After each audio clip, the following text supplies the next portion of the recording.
Jack Frost. We know him as the iconic fictional holiday elfish character who transforms the weather into cold and snowy. I'm Jack Frost. I'm wonderful. Unless you're watching two films by the same name, Jack Frost 1997 and 98, where instead both of these movies feature a dead man reincarnating into a snowman. The only difference is one is a child's deceased father, and the other is a murderous savage.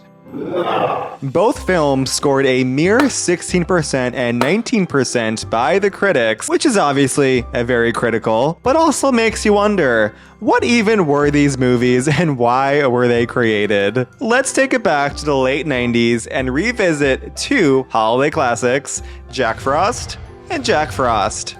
Why is that snowman getting all the credit? I do think the juxtaposition of both movies kind of drove its success organically. I recall there being a rumor that one was a parody of the other. I mean, just think, in 1996, the only movie we had about a talking snowman to my knowledge was Frosty.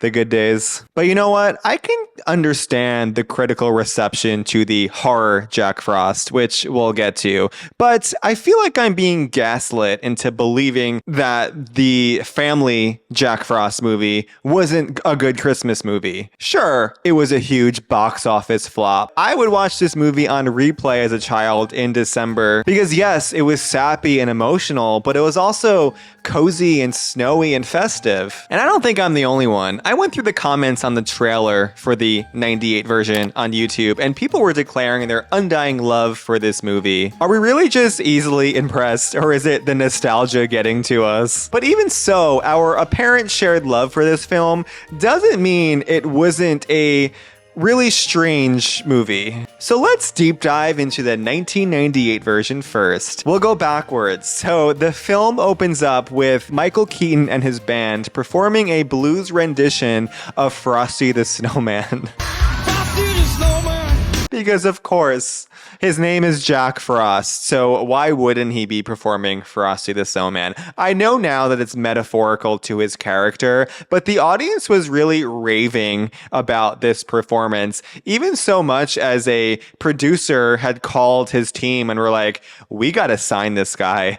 We gotta sign these guys! Like, imagine performing Frosty the Snowman so good that you get a literal record deal from it. God, I love the 90s. We gotta admit though, this song kinda slaps.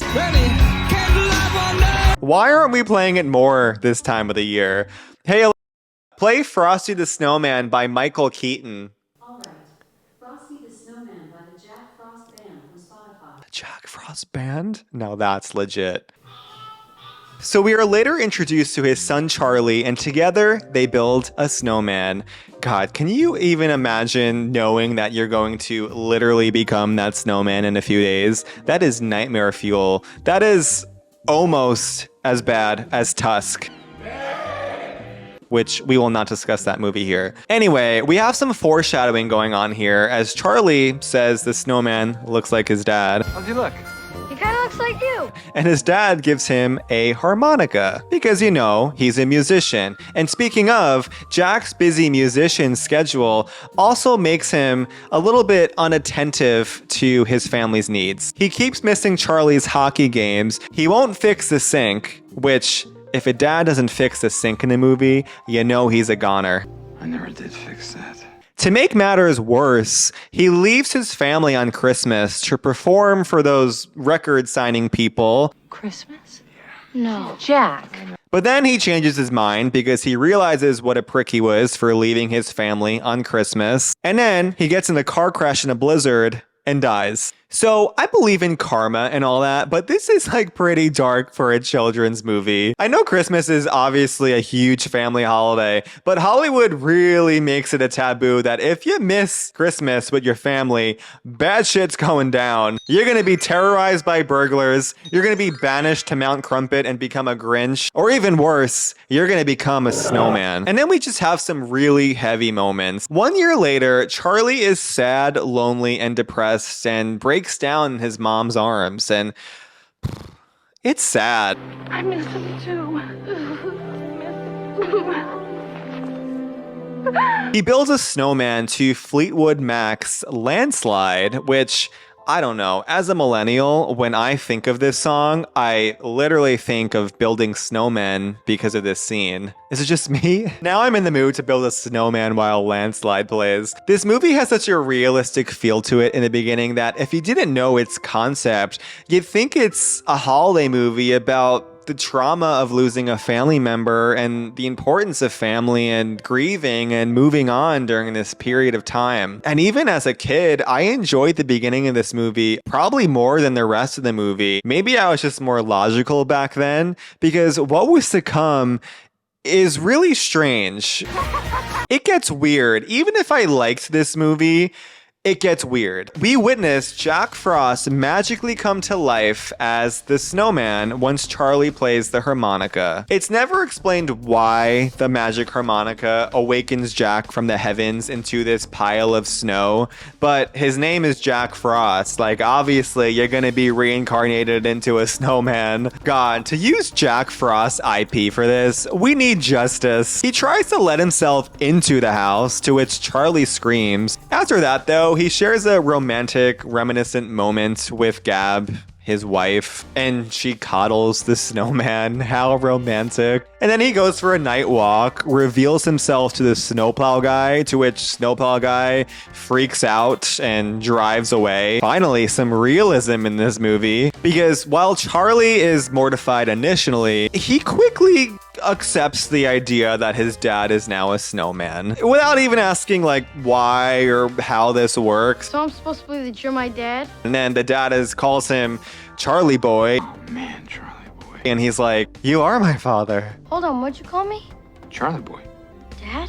I am your father. And even throughout this film, Jack and Charlie are constantly hiding the snowman from the mom, Gab, because they're afraid of her reaction, I guess. You know, like, is she gonna call the cops or worse, burn the snowman? Because that would be a normal reaction, right? During this film, we witness scenes that are meant to be really wholesome. You know, the kid playing hockey with his father, who's now a snowman, and it's kind of a reunion for Charlie being able to spend one last Christmas with his dad before he melts away. Honestly, totally tragic concept that if it wasn't a little creepy to see a sort of frightening looking snowman fondle his snow breasts and walk around as if he has legs rather than glide through the snow, it could have gotten some Kids' Choice Awards. I mean, sure, there's some cheesy dialogue. Snow Dad's better than no dad. But overall, this movie has a great cast,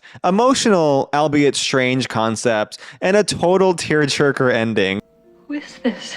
He's right here at the cabin. Jack? Jack? By the end of this film, I'm basically sobbing as we're watching Charlie say goodbye to his dad in a way he didn't get to before. It's time for me to go. What? And oh my god, that scene with Gab and Jack, I love you so much, Gab. I love you too, Jack. I have chills. I have chills more than this freaking CGI snowman. And now he's singing to her one last time. I cry a little. Honestly, this is too much. Especially, it hits a little harder now because R.I.P. Kelly Preston, right? It's heavy. So I'm leaving this film feeling lots of different ways now. Like, yes, adult critics hated this movie. It's bizarre, maybe inappropriate, and leaves us questioning why it was ever made. But from my childhood lens, I refuse to acknowledge that this was a bad film. I mean, I guess it wasn't popular enough to get a TV commercial with future Charlie and Snow Dad promoting like an Amazon Alexa or something, kind of like Kevin McAllister with that Google commercial. Hey Google, what's on my calendar today? You have one event called House to Yourself. Oh yeah. This movie though kind of feels like an Academy Award winner when we compare it to its predecessor, Jack Frost, 1997. I never watched this movie before this week. I knew about it because it has a cult following, apparently. But I actually always figured it was created after the Michael Keaton version to serve as some sort of sick parody for a dead man becoming a snowman. But I was wrong, because apparently the Keaton version was the parody to this really bizarre and awful horror movie. Or actually, neither movie was connected in any way, and nobody really knows why Hollywood pushed two Jack Frost movies on us with similar premises, yet very different genres. I know I was only 5 or so years old in 1998, but I don't recall any Jack Frost craze in the late 90s, kind of like we had with vampires after Twilight. Hollywood, why were you pushing Jack Frost on us? I mean, Jack Frost wasn't even traditionally a snowman. That was Frosty the Snowman. Let's assume this most likely was because there was IP issues or trademarks to Frosty that they couldn't do that. So honestly, thank God Frosty wasn't ruined for us too. The premise of the horror version, as IMDb states, as notorious serial killer Jack Frost is being driven to his execution, the truck carrying the murderer encounters a bizarre accident that transforms the man into a mutant snowman. So again, we're getting a man dying in a car accident. Coincidence? This is one of many coincidences. I mean, both films feature snow breasts. Snowman. You're trying to tell me that there's really no connection there? And this one scored a mere 16% on Rotten Tomatoes, only 3 percentage points less than the Keaton version. But I'm going to go ahead and say it. If this one's a 16, the other one deserves like a 60. Horror is my favorite genre, but give some justice to that emotionally traumatizing and tearjerker movie, please. But this one has reached a cult classic status because it's so bad it's good. Well, it ain't fucking Frosty. So moral of the story, screenwriters, just make a movie that makes no sense whatsoever and don't even try to take it serious. It probably will go on to become successful.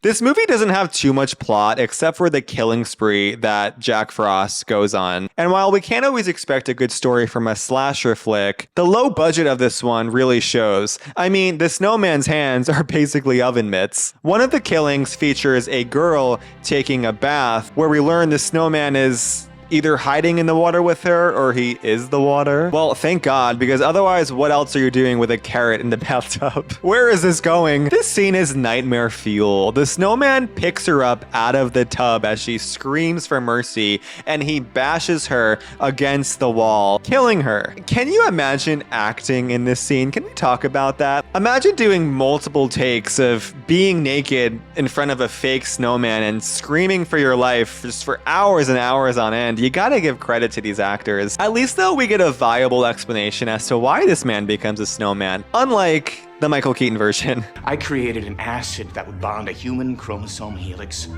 with an inert material so that we could be resurrected in our future.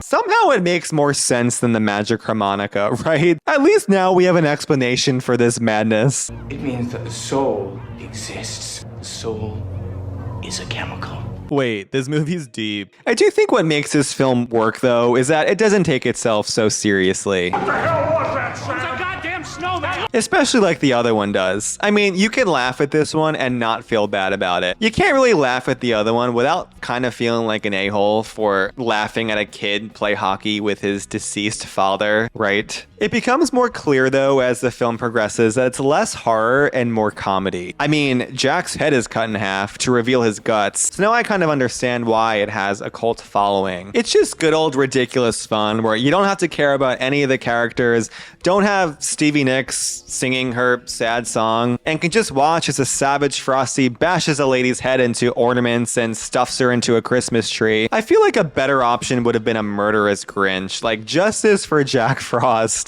Why don't the children love me? The dude was originally just a weatherman, like come on. Why is that snowman getting all the credit? Sounds like the creator of this film was just really seasonally depressed or something. But hey, this movie was quite successful as it went on to a sequel, Jack Frost 2, Revenge of the Killer Mutant Snowman, which went on to receive a whopping 0%, paving the way with the end of Hollywood's obsession with these damn snowmen. Well, actually, who knows? The director planned to create a third installment called Jackzilla, but you know what? If Michael Keaton isn't starring in in this version, I'm not watching. More recently though, holiday slasher flicks are all the craze. We have films like Krampus, Violent Night, and more recently, Thanksgiving. And all of them have received pretty positive critical receptions. Thanksgiving was also a horror film that was very attentive to the idea that it's meant to be stupid. The blood and gore was silly, the killings were insanely strange. It was campy and it worked, but why did it get over an 80% on Rotten Tomatoes? Because after watching Jack Frost and Thanksgiving, actually in the same week, I had the same reaction.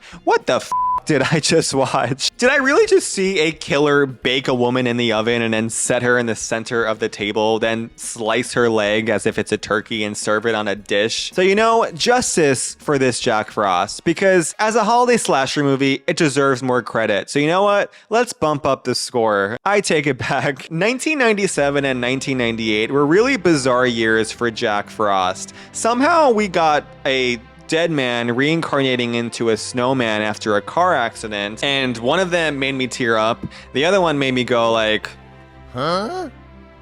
As much nostalgia as I may have for the family version, we probably can't deny that both these films are probably pretty bad. At least one of them didn't take itself so seriously though. Like, do I really want to be crying over a kid losing his father not once, but twice, and the second time when his dad melted after being a snowman? But I still think for the next foreseeable holiday seasons, I'm gonna sit back and choose one. The one where we hear the iconic phrase, Snow Dad's better than no dad. or you know what, Killer Frosty's growing on me too. Well, it ain't fucking Frosty.